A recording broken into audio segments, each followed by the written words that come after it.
Our journey takes us from Jerusalem to Cairo, Egypt, tracing on a reverse path what Moses and the Israelites did some 2,000 years ago.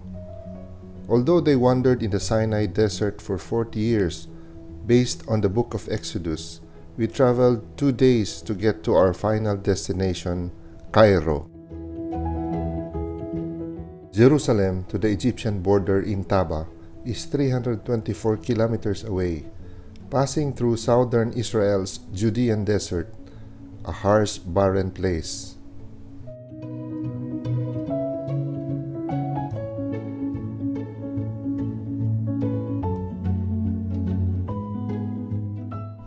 Here, we came across what is believed to be the biblical Sodom and Gomorrah. Southern Israel's Red Sea shores is dotted with posh hotels and resorts.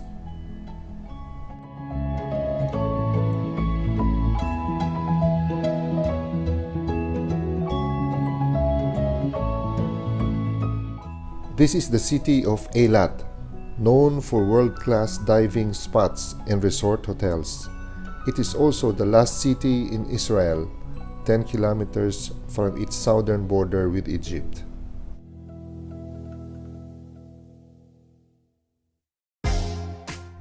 After tedious visa processing at the Menachem Begin border station, we are officially in Egypt.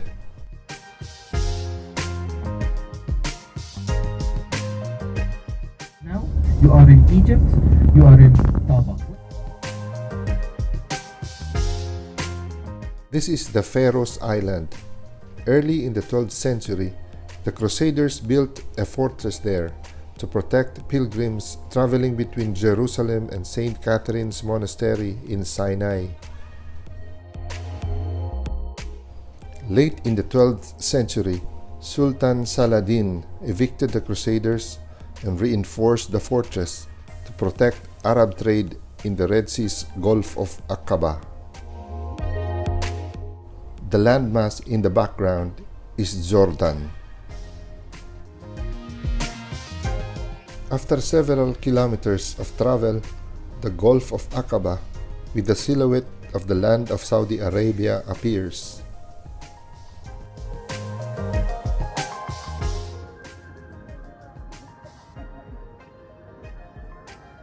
After traveling 140 kilometers from the border for 3 hours, we arrived Dahab, Egypt, late afternoon.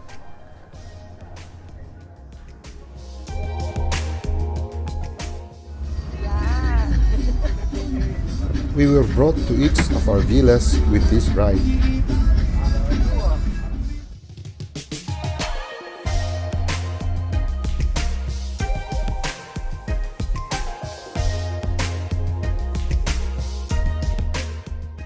This is a peaceful and quiet resort.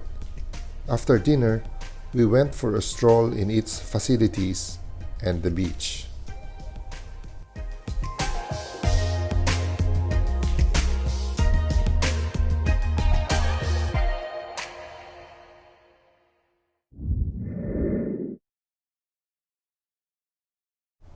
We woke up to a quiet, peaceful morning in this Red Sea resort.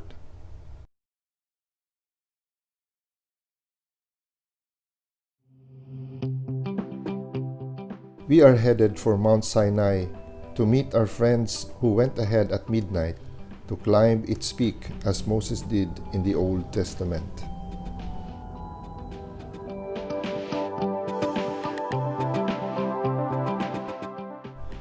We traveled 133 kilometers for 2 hours to St. Catherine's Monastery.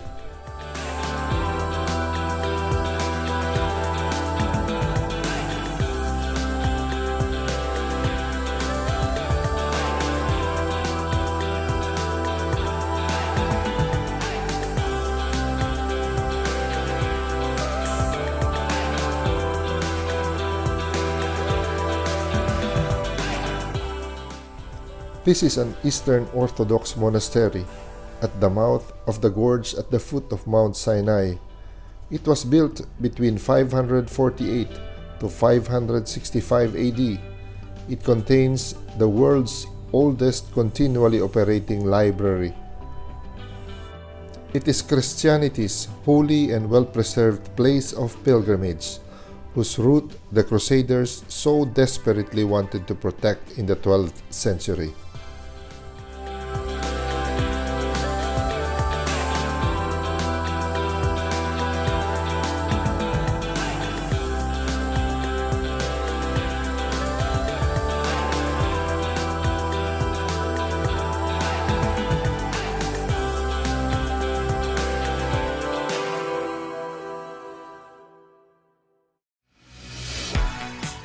This leg takes us 314 kilometers to Cairo, passing by the city of Suez and crossing underneath the Suez Canal.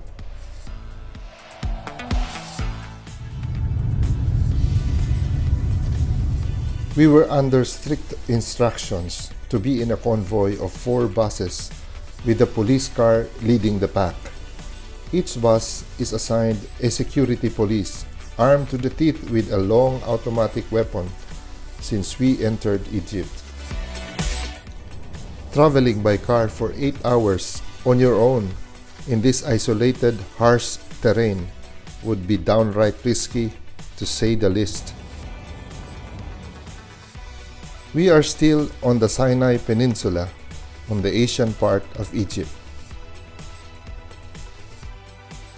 Along the way, you can see police presence, especially on holy biblical sites like this drinking well used in Moses' time.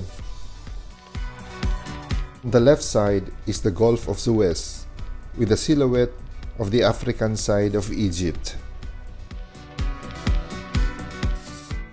This is Elim, one of the places where the Israelites camped after their exodus from Egypt, referred to in Exodus chapter 15 verse 27 as a place where there are 12 wells of water and 70 date palms. The Suez Canal connects the Mediterranean Sea to the Red Sea via the isthmus of the Gulf of Suez.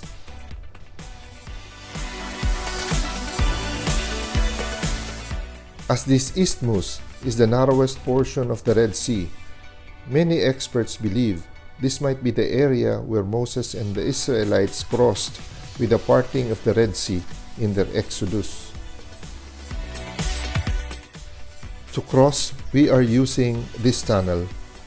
The Suez Canal, constructed by the French and British engineers with Egyptian labor between 1859 and 1869, is 193 kilometers long, at least 150 meters wide, and 24 meters deep in its shallowest portions.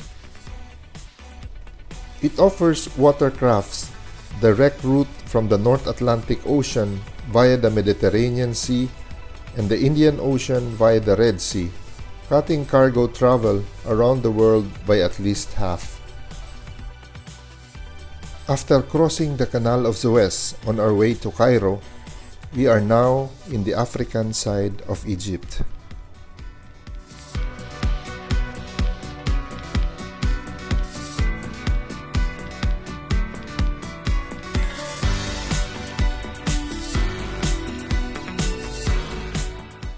After a long road trip, we stopped at a Korean restaurant for late lunch. Yes, you heard me right. A Korean resto in the middle of the Egyptian desert. We loved it though.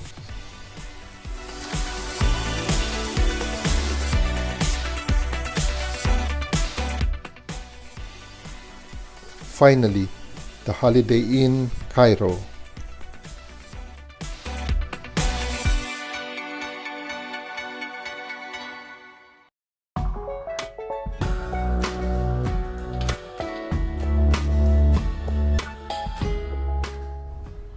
We will have dinner in the promenade along the Nile Delta, because tonight we are celebrating our friend Dr. Dan Vergara's 60th birthday, a milestone in itself.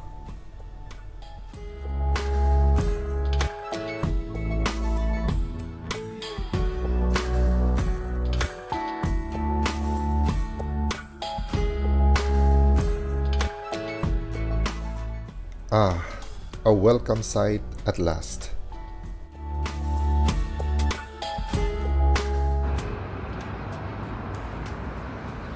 Good morning, Cairo.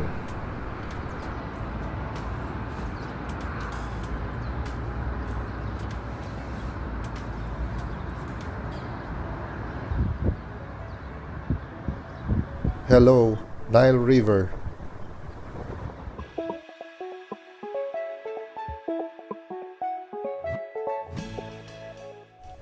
The new Egyptian Museum.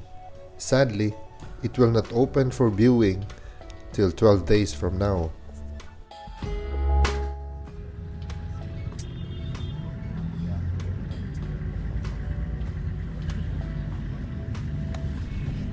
Passing by this poorer section of Cairo to visit a cave church in honor of Saint Simon the Tanner.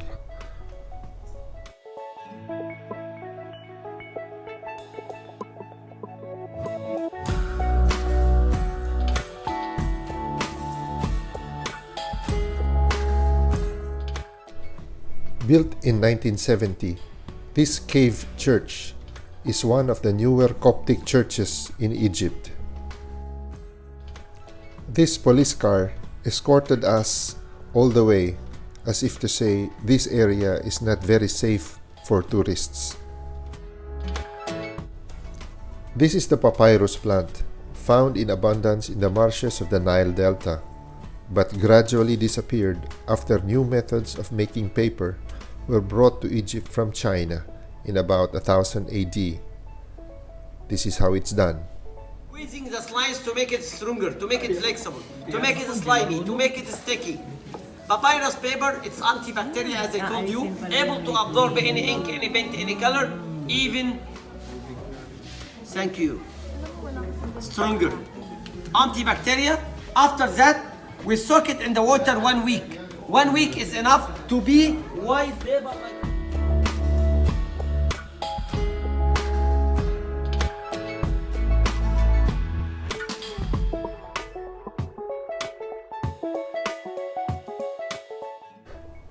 The Hanging Church, or Saint Virgin Mary's Coptic Orthodox Church, which dates back to the 3rd century AD, is one of the oldest churches in Egypt.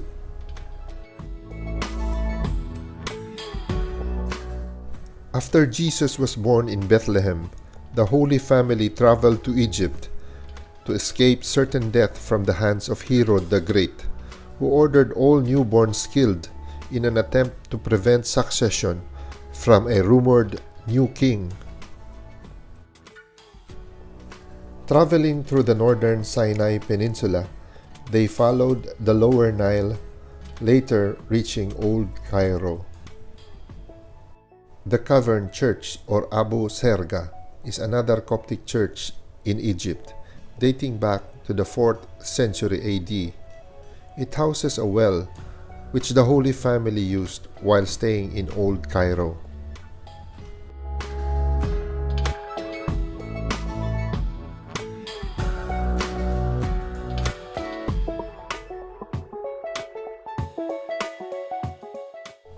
Essential oils is one of Egypt's exports.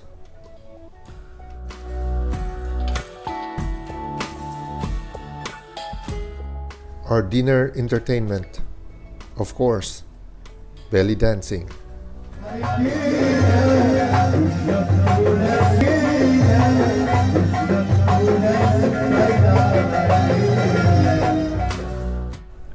An after-dinner stroll along the banks of the Nile gave us a night experience of Cairo.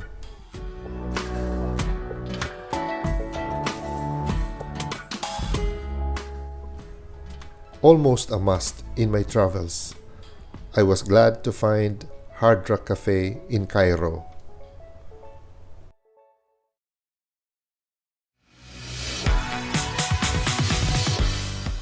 Today, we are headed to an open-air museum along the Nile to catch a glimpse of ancient Egyptian life. Personal courage saved the Egyptians from defeat. 16 years later, the king signed a peace treaty with the Hittite leader Hattusilis II, which was the first recorded peace treaty in world history. It shows the discovery of the child Moses, whose mother had put him in a basket. The fields are irrigated by means of the shadoof, which works like a balance, with a bucket at one end of a long pole and a heavy stone as a counterweight. Shadoofs are still sometimes used in the Egyptian countryside. When the grain is harvested, the sheaves are carried to the threshing floor in a net bag hung on a long pole. When a thick layer of grain has been spread on the circular floor, oxen or cows are driven round to break up the ears of grain with their heavy feet. The next process is winnowing, when the grain is tossed up into the air so that the lighter chaff or husk will blow away on the wind. The grain is then taken to be stored in the silos. The scribe makes a careful record of all the grain which is being stored. This was important for taxation purposes, as there was no money in Egypt in Pharaonic times. Next, there are demonstrations of some industries and crafts, the first of which is brickmaking. The material used is the Nile mud, which is mixed with water and chopped straw into a thick paste. One method of fishing can be seen here, where a net is stretched between two boats, and the fisherman hits the water with a stick to frighten the fish into the net. Let's see if he's been lucky today. Yes, he was. And we are having it for lunch in this restaurant with a clear view of the Pyramids of Giza.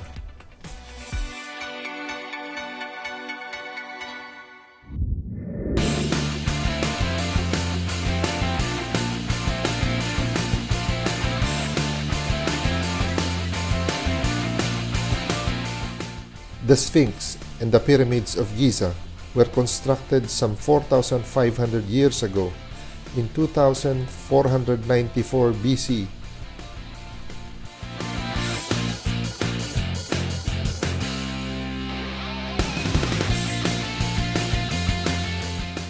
These pyramids are monumental tombs for the pharaohs of ancient Egypt that stood the test of time and conquest, from Saladin, the Mamluks, the Ottomans, the British, and the French.